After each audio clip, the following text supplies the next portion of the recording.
नमस्कार, अपना उत्तर प्रदेश देख रहे हैं। यहां पर मैं हूं आपके साथ सुप्रिय ब्रत दीक्षित। एक बड़ी खबर के साथ फिलहाल बुलेटिन का आगाज करेंगे। लखनऊ से बड़ी खबर सामने आई है, जहां पर डिप्टी सीएम ब्रजेश पाठक का बयान सामने आया है। निकाय चुनाव पर डिप्टी सीएम ब्रजेश पाठक का बयान सामने आया है। कोर्ट के फैसले का पालन करेंगे, डिप्टी सीएम ने कहा है। फैसला आने के बाद तय करेंगे रणनीति। कोविड को लेकर हमारी तैयारी पूरी है, डिप्टी सीएम ब्रजेश पाठक ने कहा है। अस्पतालों को दिए गए जरूरी दिशा निर्देश। साथ ही डिप्टी सीएम ने कहा कि मुफ्त राशन योजना से लोगों की मदद होगी। बड़ी खबर इस वक्त की, जहां पर आपको बता दें कि निकाय चुनाव को लेकर डिप्टी सीएम ब्रजेश पाठक का बयान सामने है। उन्होंने कहा कि कोर्ट का जो भी फैसला होगा उसका पालन किया जाएगा। बड़ी और अहम खबर इस वक्त की लखनऊ से, जहां पर आपको बता दें कि डिप्टी सीएम ब्रजेश पाठक ने प्रेस कॉन्फ्रेंस की और इस दौरान उन्होंने कई बड़े बयान दिए। उन्होंने कोर्ट के फैसले को लेकर कहा कि निकाय चुनाव को लेकर जो भी कोर्ट का फैसला होगा उसका पालन किया जाएगा। कोविड को लेकर जब सवाल पूछा गया तो उन्होंने कहा कि कोविड को लेकर हमारी तैयारियां पूरी हैं। बड़ी खबर इस वक्त की लखनऊ से, जहां पर डिप्टी सीएम ब्रजेश पाठक का बयान सामने आया। उन्होंने कहा कि निकाय चुनाव को लेकर जो भी कोर्ट का फैसला होगा वो मान्य होगा। साथ ही उन्होंने कहा कि जो भी तैयारियां हैं कोविड को लेकर वो पूरी हैं। तो डिप्टी सीएम ब्रजेश पाठक का यहां पर बड़ा बयान सामने आया। उन्होंने कहा कि निकाय चुनाव को लेकर जो भी कोर्ट का फैसला होगा वो मान्य होगा। साथ ही आपको बता दें कि फैसला आने के बाद रणनीति तय की जाएगी और साथ ही उन्होंने कहा कि फैसला जो भी होगा उसका पालन किया जाएगा। उन्होंने कहा कि कोविड को लेकर हमारी सरकार पूरी तरीके से सतर्क है और सभी तैयारियां पूरी हैं।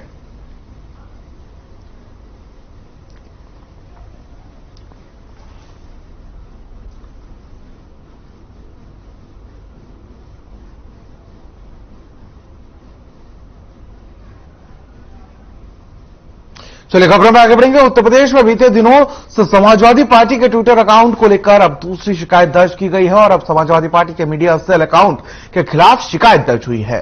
सपा मीडिया सेल के ट्विटर अकाउंट पर महिला पत्रकार पर अभद्र टिप्पणी और धमकी देने के आरोप में शिकायत दर्ज कराई गई है। वहीं एफआईआर होने के बाद पुलिस ने जांच शुरू कर दी है।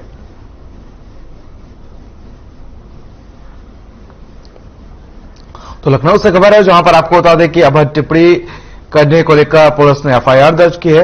महिला पत्रकार पर सपा मीडिया सेल ने अभद्र टिप्पणी की थी। इसके बाद महिला ने एफआईआर दर्ज करवाई है और पुलिस ने अब एफआईआर दर्ज होने के बाद कार्रवाई शुरू कर दी है, जांच पड़ताल शुरू कर दी है फिलहाल।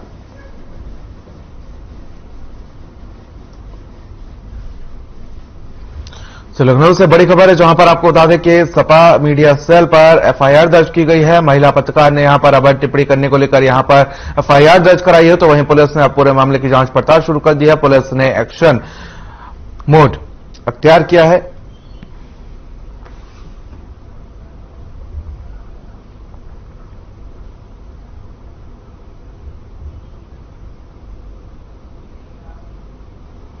चलिए लखनऊ से बड़ी खबर सामने आई, जहां पर मंत्री संजय निषाद का निकाय चुनाव को लेकर बड़ा बयान सामने आया। उन्होंने कहा कि कोर्ट का जो भी फैसला होगा उसका सम्मान किया जाएगा। साथ ही उन्होंने कहा कि हम लोग गठबंधन में हैं, चुनाव साफ लड़ेंगे, निकाय चुनाव में हमारी जीत होगी, ये उन्होंने दावा किया है। साथ ही उन्होंने कहा कि पीएम से मिलकर आरक्षण पर बात रखी। ये बड़ी खबर इस वक्त की लखनऊ से, जहां पर आपको बता दें कि मंत्री संजय निषाद पार्टी के अध्यक्ष संजय निषाद का एक बड़ा बयान सामने आया है। उन्होंने कहा कि निकाय चुनाव साथ लड़ा जाएगा, हम गठबंधन में हैं और गठबंधन में मिलकर चुनाव लड़ा जाएगा। और साथ ही उन्होंने दावा किया कि निकाय चुनाव में हमारे प्रत्याशी जीतेंगे। साथ ही उन्होंने कहा कि हम लोग गठबंधन में हैं, निकाय चुनाव साथ लड़ेंगे। और साथ ही उन्होंने कहा कि पीएम से मिलकर आरक्षण की बात रखी गई है। तो बड़ी खबर लखनऊ से इस वक्त के निषाद पार्टी के अध्यक्ष और उत्तर प्रदेश सरकार में कैबिनेट मंत्री संजय निषाद ने यहां पर निकाय चुनाव को लेकर अपनी बात रखी है। उन्होंने कहा कि कोर्ट का जो भी फैसला होगा वो मान्य होगा और साथ ही उन्होंने कहा कि हम लोग गठबंधन में हैं और गठबंधन में मिलकर चुनाव लड़ेंगे।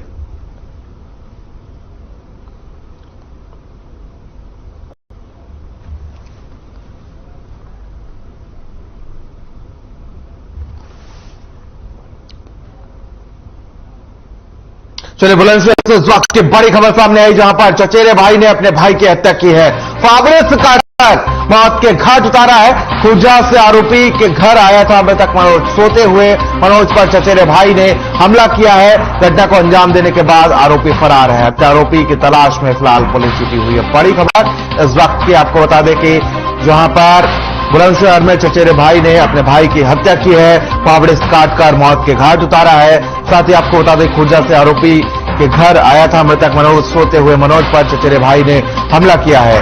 घटना को अंजाम देकर आरोपी फरार बताया जा रहा है। बड़ी खबर बुलंदशहर से, जहां पर आपको बता दें कि एक चचेरे भाई ने सारे रिश्तों को तार-तार करते हुए अपने भाई पर फावड़े से हमला कर हत्या कर दी है। यह बड़ी खबर इस वक्त की बुलंदशहर से, जहां पर चचेरे भाई ने अपने भाई को मौत के घाट उतार दिया है। फावड़े से काटकर हत्या की गई है, तो वहीं आरोपी फरार बताया जा रहा है।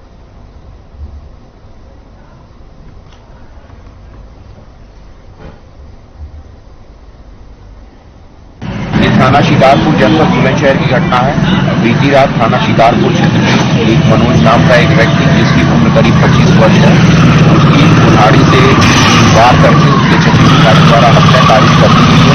इस संबंध में अभियोग पंजीकृत कर लिया गया है। शीघ्र ही दोषी व्यक्ति को गिरफ्तार कर आवश्यक वैधानिक कार्रवाई की जाएगी।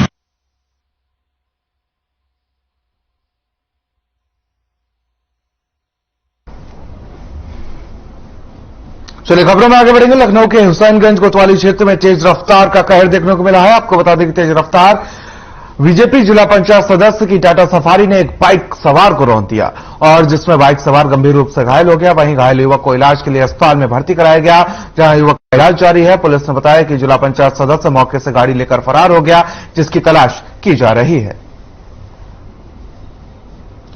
तो लखनऊ से खबर है, जहां पर आपको बता दें कि एक तेज रफ्तार कार ने एक बाइक सवार को रौंद दिया है, जिसको इलाज के लिए अस्पताल में भर्ती कराया गया है। तो वहीं आपको बता दें कि तेज रफ्तार कार जो है वो जिला पंचायत सदस्य की बताई जा रही है, जो हादसे को अंजाम देने के बाद फरार बताया जा रहा है। तो वहीं पुलिस ने घायल को अस्पताल में भर्ती कराया गया है और पूरी जांच पड़ताल की जा रही है।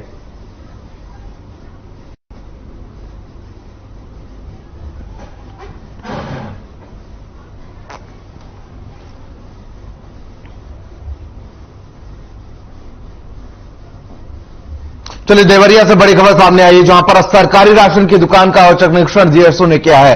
डीएसओ साहब औचक निरीक्षण करने पहुंचे हैं और आपको बता दें कि वल्टीकरा कोटेदार के खिलाफ जांच के आदेश दिए गए हैं। दुकानदार पर कम राशन देने का आरोप लगा था। तो वहीं बतालपुर ब्लॉक के वल्टीकरा गांव का पूरा मामला बताया जा रहा है। बड़ी खबर देवरिया से, जहां पर डीएसओ ने औचक निरीक्षण किया है और निरीक्षण के दौरान जांच के आदेश दिए गए हैं। सरकारी सस्ते गल्ले की दुकान पर डीएसओ औचक निरीक्षण करने पहुंचे थे और यहां पर आपको बता दें कि वंचिकरा कोटेदार के खिलाफ जांच के आदेश दिए गए हैं। दुकानदार पर कम राशन देने का आरोप लगा था और इस दौरान डीएसओ ने औचक निरीक्षण किया है और साथ ही जांच के आदेश भी डीएसओ दिए हैं। बड़ी खबर इस वक्त की आपको बता दें कि जहां पर देवरिया में डीएसओ एक्शन मोड में नजर आए और शिकायतों पर संज्ञान लेते हुए यहां पर उन्होंने औचक निरीक्षण किया है और इस दौरान औचक निरीक्षण के दौरान उन्होंने मामले को सही पाया और शिकायतों को सही पाया और कम राशन देने के आरोप जिस तरीके से लगाए जा रहे थे वो कहीं ना कहीं सही करार दिए गए और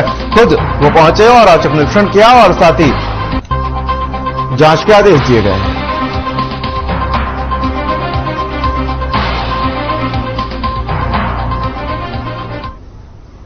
तो तस्वीरें देख सकते हैं, डीएसओ सरकारी सस्ते गल्ले की दुकान पर पहुंचे थे और यहां पर डीएसओ ने औचक निरीक्षण किया है और तमाम जो भी लाभार्थी थे उन्होंने आरोप लगाया कि उनको राशन कम दिया जा रहा है, जिसको लेकर संज्ञान लेते हुए डीएसओ ने औचक निरीक्षण किया और औचक निरीक्षण के दौरान यहां पर मामला सही पाया गया, जिसके बाद कार्रवाई के निर्देश दिए गए हैं डीएसओ के द्वारा।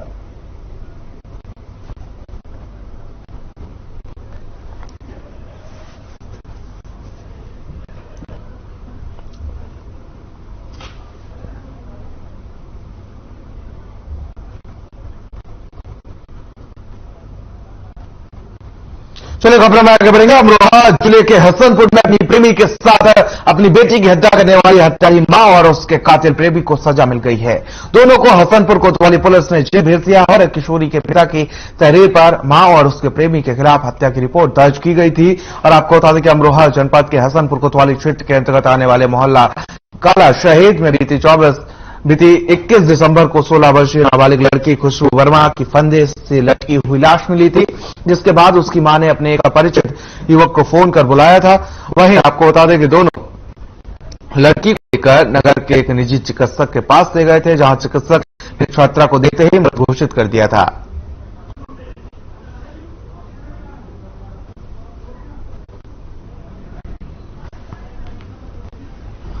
यहाँ मोहल्ला काला शहीद थाना कस्बा थाना हसनपुर की एक श्रीमती रानी वर्मा है और एक इनके हैं अनिल पुत्र मनोहर। इन लोगों के ऊपर रानी वर्मा के पति श्री सुशील वर्मा ने आरोप लगाया है कि इन्होंने अपनी बेटी का मर्डर कर दिया। तो हम लोगों ने जब पता लगाया तो पता चला कि एक 14 साल की लड़की थी खुशबू वर्मा।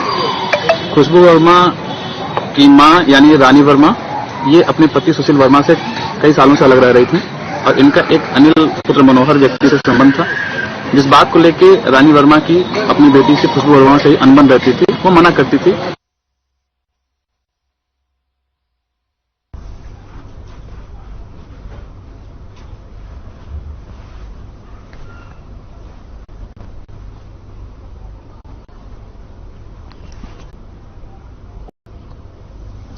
कुशीनगर से इस वक्त की बड़ी खबर सामने आ रही, जहां पर बाल विकास परियोजना में तैनात कर्मचारी का वीडियो वायरल हुआ है। सुपरवाइजर का पैसा लेते हुए वीडियो वायरल हुआ है। कुशीनगर जिले के सुकरौली में यह सुपरवाइजर तैनात है। एक महिला से पैसे लेने का यह वीडियो यहां पर तेजी से वायरल होता हुआ नजर आ रहा। बड़ी खबर कुशीनगर से, जहां पर आपको बता दें महिला से रिश्वत लेते हुए एक वीडियो वायरल हुआ है। सुपरवाइजर बाल विकास परियोजना में तैनात है कर्मचारी और पैसे लेते हुए यहां पर वीडियो वायरल हो रहा है। बड़ी खबर कुशीनगर से, जहां पर आपको बता दें कि एक महिला से पैसे लेते हुए सुपरवाइजर का वीडियो इस वक्त वायरल हो रहा है।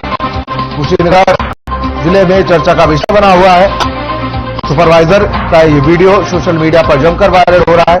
सुकरौली तैनात है सुपरवाइजर, महिला से पैसे लेने का वीडियो जमकर इस वक्त वायरल हो रहा है। कुशीनगर से इस वक्त की बड़ी और अहम खबर, जहां पर आपको बता दें कि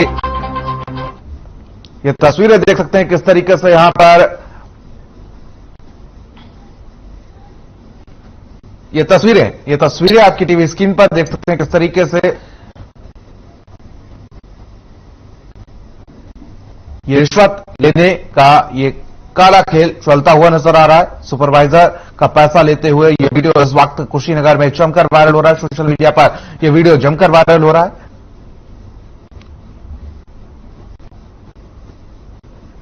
ये बड़ी खबर इस वक्त के कुशीनगर से, जहां पर देख सकते हैं कि उस तरीके से जो अधिकारी हैं वो बेखौफ होकर रिश्वत लेते हुए नजर आ रहे हैं और उसके बाद कहीं ना कहीं वो कैमरे में भी कैद हो जाते हैं।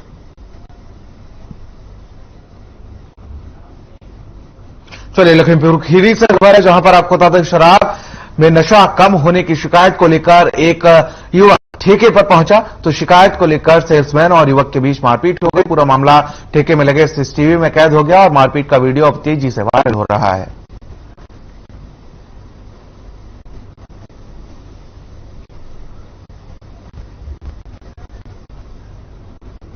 तो तस्वीरें देख सकते हैं आप किस तरीके से यहां पर मारपीट का वीडियो इस वक्त तेजी से वायरल हो रहा है। ठेके पर यह शराबी युवक पहुंचा था और इसकी शिकायत थी कि जो शराब है वो कहीं ना कहीं मिलावटी है और उसमें नशा नहीं हो रहा है, जिसको लेकर ये शिकायत लेकर शराब के ठेके पर पहुंचा था और इस दौरान बात आगे बढ़ी और मामला मारपीट तक जा पहुंचा।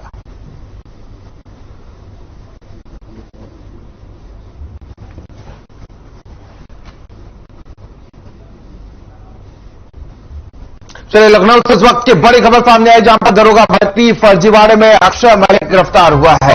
बड़ी खबर 2020-21 ऑनलाइन परीक्षा में पास हुआ था अक्षय और इलेक्ट्रॉनिक डिवाइस का इस्तेमाल कर परीक्षा पास की थी। आगरा के यश इन्फोटेक ऑनलाइन सेंटर पर यह परीक्षा दी थी। 9 मिनट 37 सेकंड में हर सवाल का दिया था सही जवाब। बड़ी खबर इस वक्त की लखनऊ से, जहां पर आपको बता दें कि दरोगा भर्ती फर्जीवाड़े में अक्षय मलिक गिरफ्तार हुआ है। 2020-21 ऑनलाइन परीक्षा में अक्षय मलिक पास हुआ था। इलेक्ट्रॉनिक डिवाइस का इस्तेमाल कर परीक्षा पास की थी। आगरा के यश इन्फोटेक ऑनलाइन सेंटर पर परीक्षा दी थी। 9 मिनट 37 सेकंड में पूरी परीक्षा हल कर दी थी। हर सवाल का सही जवाब दिया गया था।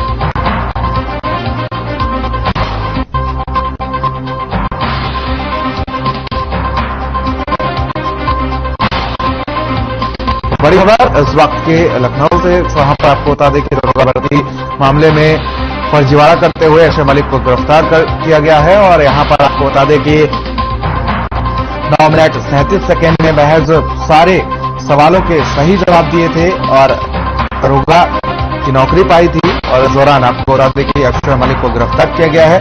2020-21 ऑनलाइन परीक्षा में अक्षय मलिक पास हुआ था। इलेक्ट्रॉनिक डिवाइस का इस्तेमाल कर परीक्षा पास की थी। आगरा के ईएस इन्फोटेक ऑनलाइन सेंटर पर परीक्षा दी थी। 9 मिनट 37 सेकेंड में हर सवाल का सही जवाब दिया था। और इस दौरान आपको बता दें कि अक्षय मलिक को गिरफ्तार किया गया है। लखनऊ से बड़ी खबर, 2020-21 ऑनलाइन परीक्षा में अक्षय मलिक पास हुआ था। और इस दौरान आपको बता दें कि अब गिरफ्तारी की गई है। तस्वीरें देख सकते हैं, दरोगा भर्ती फर्जीवाड़े मामले में यहां पर गिरफ्तारी हुई। अक्षय मलिक नाम का शख्स गिरफ्तार किया गया है।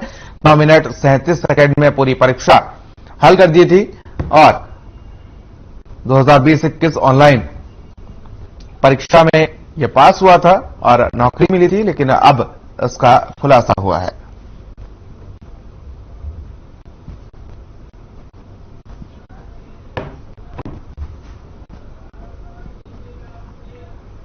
चलिए खबरों में आगे बढ़ेंगे और खबर रायबरेली से है, जहां पर आपको बता दें कि बीजेपी की पूर्व प्रत्याशी रही सोनिया रस्तोगी वृद्धाश्रम पहुंची और वृद्धजनों को कंबल वितरित किया। और इस दौरान उन्होंने कहा कि भारतीय संस्कृति और सनातन संस्कृति में बुजुर्गों की सेवा का महत्व है, लेकिन दुर्भाग्य है कि आज भारत में वृद्धजन आश्रम खोले जा रहे हैं, जबकि माता पिता को ईश्वर का दर्जा प्राप्त है, लेकिन कुछ भाग्यहीन संतानें अपने इस दायित्व का निर्वहन नहीं करती हैं और अपने माता पिता को वृद्ध आश्रम में छोड़ देती हैं। ऐसे युवाओं को उसी रूप में अपने भविष्य को भी देखने के लिए तैयार रहना चाहिए।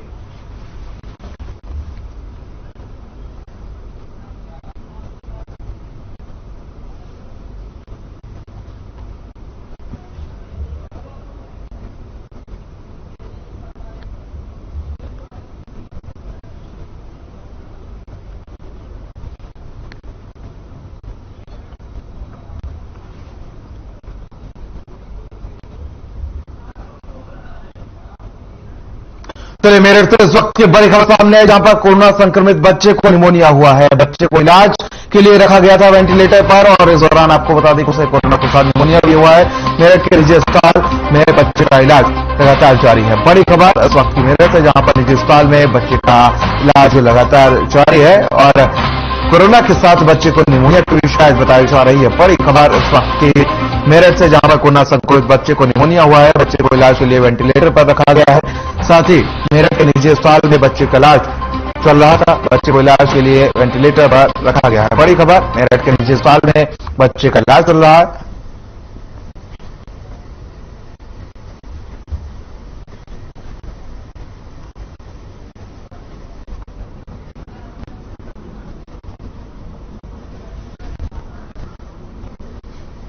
तो मेरठ से खबर है, जहां पर आपको बता दें कि एक कोरोना संक्रमित बच्चे को इलाज के लिए भर्ती कराया गया था और अब उसको निमोनिया की भी शिकायत बताई जा रही है।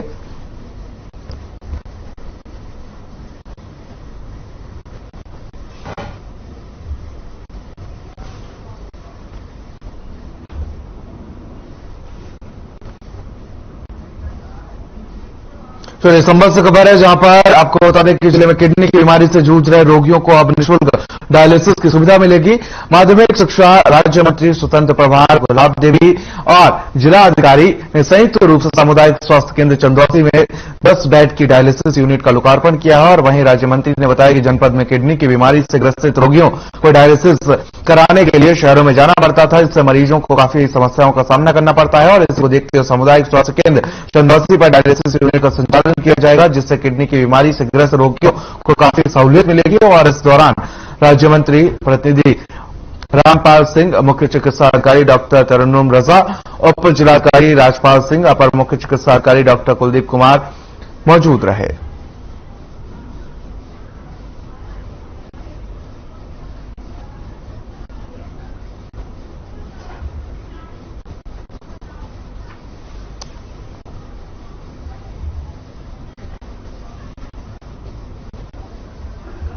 चलिए खबरों में आगे बढ़ेंगे। सीतापुर मोहल्ला आलमनगर में सुबोध साहू नाम के व्यापारी के यहां खाद्यान्न तेल कारखाने पर प्रशासन ने छापेमारी की और तेल कारखाना बिना लाइसेंस के चल रहा था। और आपको बता दें कि छापेमारी जिला सदर नायब तहसीलदार महेंद्र सिंह की देखरेख में फूड विभाग की ओर से की गई है।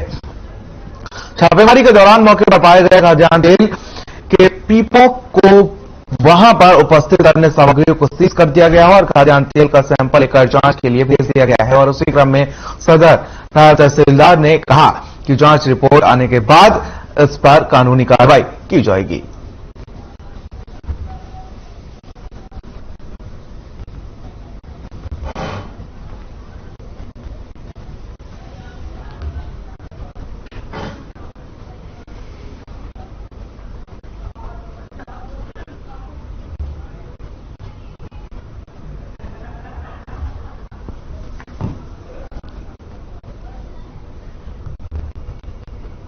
जिसमें अवैध रूप से तेल का निर्माण किया जाता है, उसी क्रम में हमने खाद्य विभाग के साथ यहाँ पे छापेमारी की और जो भी चीजें पाई गई है उनको सीज कर दिया है। किस व्यक्ति क्या है जिससे आपने छापेमारी की, क्या सुबह साहू नाम है, स्थानीय निवासी है जी हैं आलमनगर। क्या विकास प्रारंभिक जांच में यही दिखा है कि यहाँ पे 10-15 मतलब चीजें ऐसी पाई गई हैं जिससे प्रतीत होता है कि यहाँ पे मतलब अवैध रूप से तेल का निर्माण किया जाता है। अगर मिलावटी निकला तो क्या कार्रवाई होगी आपकी? मिलावटी अगर सामान निकला तो कारखाना सीज करके उनके उचित वैधानिक चीजें की जाएंगी। वो सर पहले करते थे, छोड़ दिया हमने बताया था, एक हमारा पार्टनर था तो उसने थोड़ा सा हमारे साथ धोखा कर दिया तो वो ऊपर वही रखे हुए थे, बस पिछवाना भूल गए। तो वो लोग पहले मिलके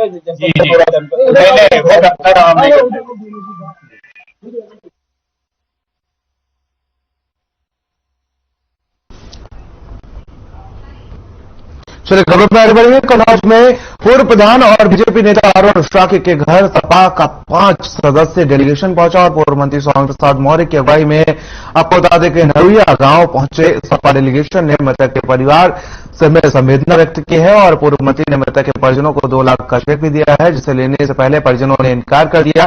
बाद में नेताओं के समझाने के बाद परिजनों ने आर्थिक सहायता दी है और परिजनों ने हत्यारों की मदद न करने की सपा डेलीगेशन से गुहार लगाई है और पूर्व मंत्री ने सरकार से मृतक के परिजनों को 50 लाख की आर्थिक सहायता और विधवा को सरकारी नौकरी देने की मांग की है। बाद में सपा कार्यालय में पत्रकारों से बातचीत करते हुए स्वामी प्रसाद मौर्य ने बीजेपी नेताओं और सरकार की कानून व्यवस्था पर हमला किया है। तो कन्नौज से खबर है, जहां पर आपको बता दें कि समाजवादी पार्टी का एक डेलीगेशन पहुंचा है पीड़ित परिवार से मिलते हुए अरुण शाक्य के घर पहुंचे समाजवादी पार्टी के नेता और जिनमें स्वामी प्रसाद मौर्य मुख्य रूप से शामिल है और इस दौरान 2 लाख का चेक भी सौंपा गया है। पीड़ित परिवार ने पहले तो चेक लेने से इनकार किया, लेकिन उसके बाद समझाने पर चेक स्वीकार किया और साथ ही इस दौरान बीजेपी सरकार से आर्थिक मदद करने की भी गुहार लगाई है। परिवार को 50 लाख का चेक और साथ ही विधवा को सरकारी नौकरी देने की अपील की है। नहीं, मैं चेक लेना नहीं चाहती थी, बहुत जबरदस्ती देख हम सरासन नहीं करते रहे, वो जल गए। हम इसलिए नहीं कर चाहते हैं, हम लोग मदद कर रहे हैं, वे लोग उनकी मदद कर रहे हैं और हमारे लिए वो चेक भेज रहे हैं, तो हमें उससे क्या चेक इधर आएगी इधर चली जाएगी, हमारे लिए रहेगा। हमारी पार्टी ने भी निर्णय किया है कि अगर भाजपा सरकार ये मांग पूरी नहीं करती तो जब भी समाजवादी पार्टी सरकार बनेगी, जो हम मांग कर रहे हैं स्वयं पार्टी इसको पूरा कर रही है। आप तो भी आर्थिक सहायता दी है, तो आप जी भी आएंगे वो करेंगे। अभी पार्टी की ओर से प्रति स्वरूप हमने 2 लाख रुपए का आर्थिक सहायता चेक के माध्यम से किया है, क्योंकि समाजवादी पार्टी राष्ट्रीय अध्यक्ष अखिलेश यादव जी स्वयं पीड़ित परिवार से मिलने आ रहे हैं।